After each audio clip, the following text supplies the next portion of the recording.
Hello, everyone, and welcome to OneTake, a 15-minute interview series with InsurTech executives brought to you by InsurTech Denver. This is a unique series in that there are no edits and no do-overs. I'm Marc Wheeler, co-founder of InsurTech Denver, and with me today is the other co-founder of InsurTech Denver and startup executive, Daniel Turgel.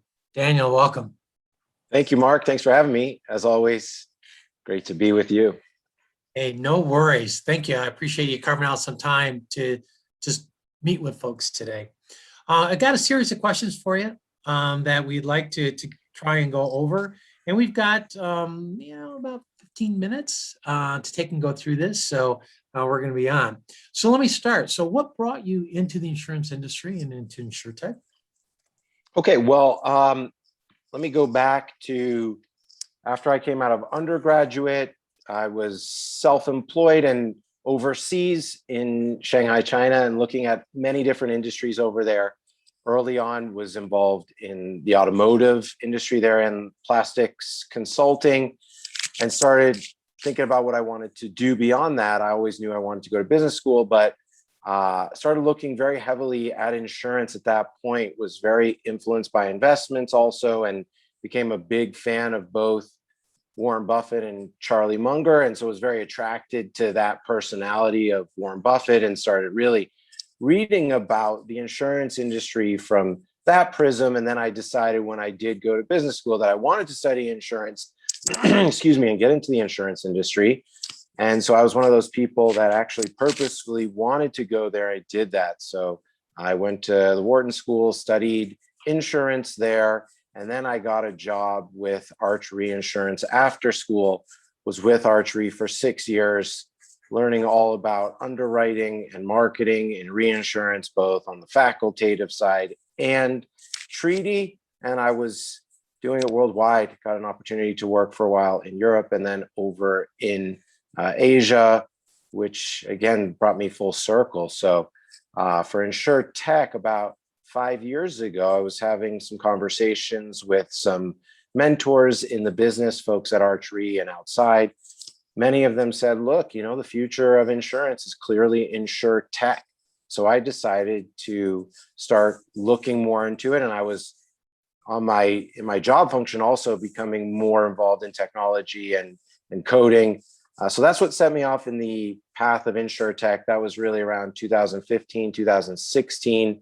I was in New Jersey and I started going into the city to some InsurTech meetups. And that's really what sprung me right into InsurTech. And then a year later, after spending a short time with a company called Resource Pro, I went out on my own doing what I knew, which was property insurance and the InsurTech version of it, excuse me, which is there are many, many parts of InsurTech that are connected to the property insurance ecosystem. And I was fascinated by the IoT, the Internet of Things, and how that was converging with property insurance. So that's what I started, and that became Smart Insure, which is today MindHome. And the rest is prelude to future history, I'll say. It's history, as they say.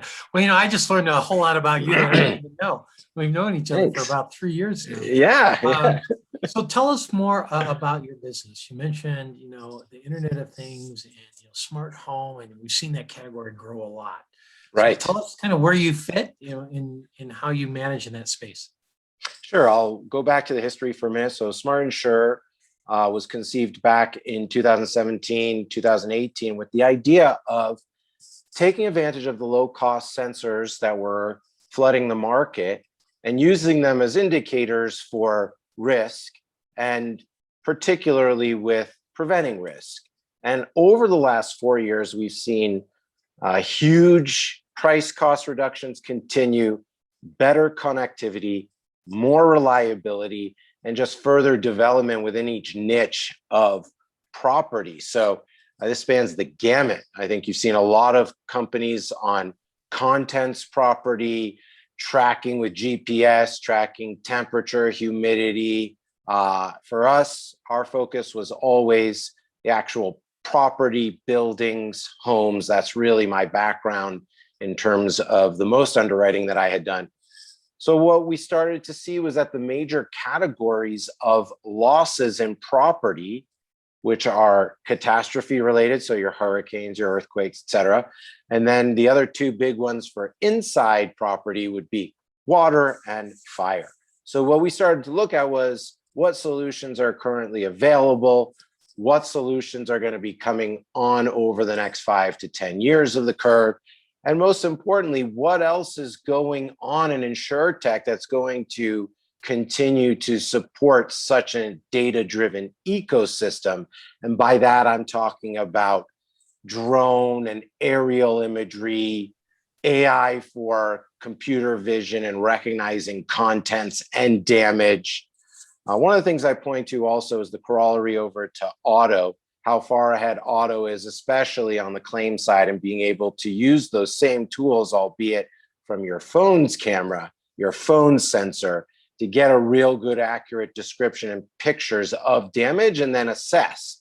We're really still early on there in that part of the curve for property, but I must say the technology is there.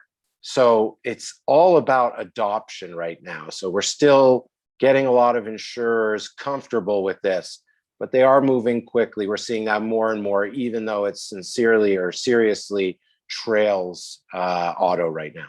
Sure, sure. Well, where's the business at today? And what does 2021 look like for you? Okay, so right before COVID, at the end of 2019, as an organization, we realized that Smart Insure's future was in jeopardy because we were not going to be able to get a carrier or an MGA up and going as we had planned. So we pivoted to our smart home platform, which we had acquired over those first 2 years. And we combined that with a budding expertise in hardware development. And we said, look, for us as an organization, we may be able to still accomplish our goals, which are 90% reduction in loss costs for property, just by being the smart home company. So that was 18 months ago. And today we're just starting to sell our full smart home packages. And really what we're now turning into what we call the robotic service home, which we think of as the next generation of smart home. And what that's doing as a product is starting to do the next leap in this property loss reduction by actually giving customers some more things that they really like. But long and the short of it is, instead of only sensing what's going on and providing data to people or insurers or systems, we're actually taking the next step and we're providing what is called actuators, or what we call robotic service units, that are able to, whether it's a fire, put out a fire, if it's water, stop the water, or put a towel down to soak up any water that may have spilled down. But for us as a brand, it's also part of a larger shift into so many other things that are becoming a part of the robotic service home. So I don't want to go too far straight into smart home because that kind of takes us away from insurance. But suffice it to say, as part of everything that we're doing, the risk prevention and risk reduction modules come built into everything that we sell. So again, from the insurance side, it's getting better penetration of the water leak detection, both AI and physical detection, and their corollary shutoff systems, as well as the same on the firefighting side, sensing fires now with a 5 to 7 point system and putting out fires before they start with actuators that actually go in like fire extinguishers robotically and put out fires. Now, this 3 years ago, when I showed it to some really well in the know technologists, said it's vaporware. Right. And I think at the time that's true. But even just 3 years later now, it's no longer vaporware.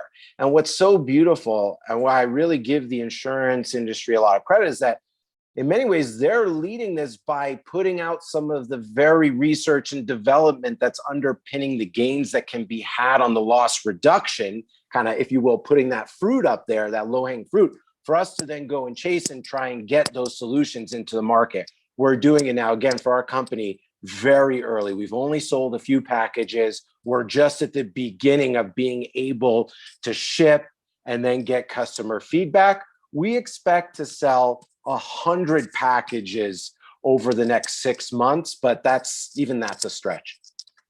Terrific. Now, is this, and I may have missed this, so I apologize. Is it residential or commercial?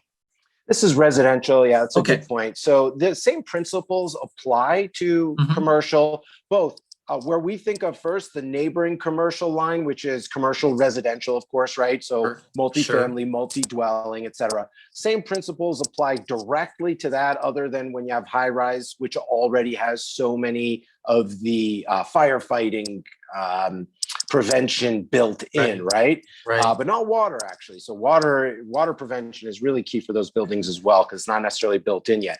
But we, as an organization, our main focus is single family residential. Got it. Very good. Well, let me shift gears. That's really helpful for the audience to learn more about your company and what you're doing there. And I think you're on the edge of some things, hopefully not the bleeding edge, but certainly on the edge. So let's shift a little gears a little bit, and let's talk about the InsurTech industry here in Denver. Something that you and I are passionate about and been involved with. I mean, what is your take on what's driving that industry here in Denver and here in Colorado overall? Yeah, I'm gonna first just point out this week we saw a headline about how Denver and Chicago are leading in terms of VC funding growth in the nation, not in Q1 2021. So that doesn't mean overall VC funding, that just means growth. But of course, growth is where it's at, right? That's where so many things are going on by nature, by definition of growth. So that's what we're also seeing reflected in this subsector of InsurTech within Denver. It is our passion, right? I'm so blessed to be involved with this amazing group of startups in InsurTech Denver. I can point really just right off the top, rattle off 10 companies that are awesome, that are really leading the US, and I would say in many cases leading globally in their applications of InsurTech. And that spans beyond my niche of property into everything. Of course, Pi with workers' comp, right? I think most would agree that they're the best startup for workers' comp in a very long time, and one of this leading group of InsurTechs around the US that just has an awesome product, awesome team, great story, great background. So Dax, of course, led a company before that was so deeply involved in the data side of this. So props to them, an amazing company. We rattle off so many others in our InsurTech Denver virtual panels. Flyreel, Agent Sync are two that come to mind right away, right? Some that we know very well, Glovebox. There's many more. And for anybody that's part of us, sorry if I didn't get you there, but I'm so excited because there are so many. The list keeps growing, and that's, I'd say, the other theme here. It's very active. We've done a good job of bringing together a lot of those leaders, both the C-suite executives and managers and new people into InsurTech. And we've had a message that, hey, this is a complete disruption in a sense that's going on in terms of InsurTech moving insurance forward and into the future. We need so many good people.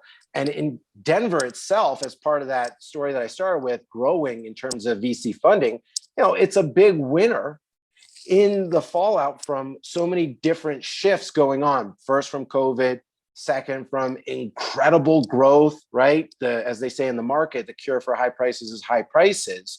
What's happened in San Francisco and the Bay Area, as we see, just more and more companies are choosing either to just have one office there and then a satellite office, or maybe they're moving the whole team, the whole headquarters, right? So Denver is certainly one of those areas that's prospering as a result of that. There's so much here to offer. The culture is amazing. It really is one of the greatest times for to be in a city when it's growing.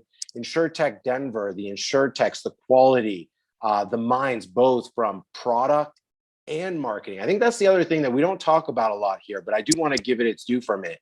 We have great marketing minds here too in InsurTech Denver. People that, whether it's B2B or B2C, know how to move a product, onboard customers, get those first 1,000 customers, get the funding also. They're the companies, we talk to these people all the time. Yeah, they're constantly going to the Bay Area or to New York to meet up with their contacts for funding and for marketing. And you look at their websites and they have a great job of social proof, trust icons, right? The companies here really get how to grow. I think beyond everything else, that's what's impressed me most. They're really great product and marketing minds here that are together on the same teams and getting funded very well.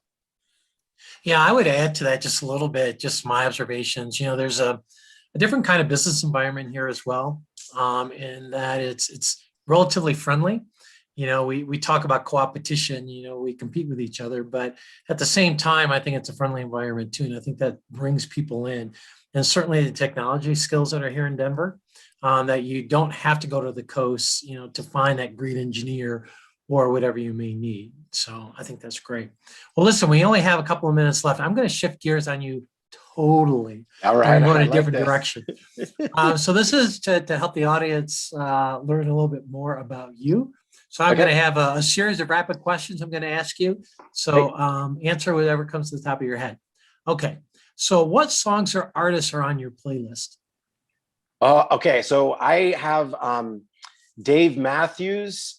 Dancing Nancy's is my Pandora list. And on that are a bunch of 90s bands that I love and 2000s bands. So OAR, Maroon 5, Jack Johnson, John Mayer, Dispatch.